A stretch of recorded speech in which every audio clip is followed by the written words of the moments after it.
Praise lord అండి. యేసుప్రభు వారు 12 నుండి 30 సంవత్సరాల వరకు అసలు బైబిల్‌లోనే మెన్షన్ చేయలేదు.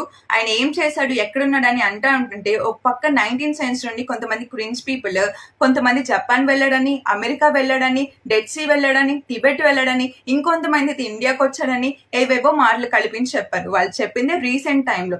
ఆ టైంలో ప్రపంచ యాత్రికులు తిరగడానికి అసలు ట్రావెల్ సపోర్ట్ ఏమన్నా ఉందండి? కొంచెం సెన్స్ పెట్టండి. ట్రావెల్ సపోర్టింగ్ ఏమన్నా ఉందా? ఏమీ లేదు. కానీ మనం బైబిల్లో కనుక చూసినట్లయితే లూకా సువార్త 2వ అధ్యాయము 42వ వచనంలో పస్కా పండుగప్పుడు ఆయన తల్లిదండ్రులు ఏటేటా యెరూషలేమునకు వెళ్ళుచున్నారు. ఇక్కడ మనకేమర్థమైంది? ప్రతి సంవత్సరం వాళ్ళు ఎక్కడున్నా యెరూషలేంకి అయితే వాళ్ళు ఆ పండుగప్పుడు వెళ్తారని మనం చూసాము.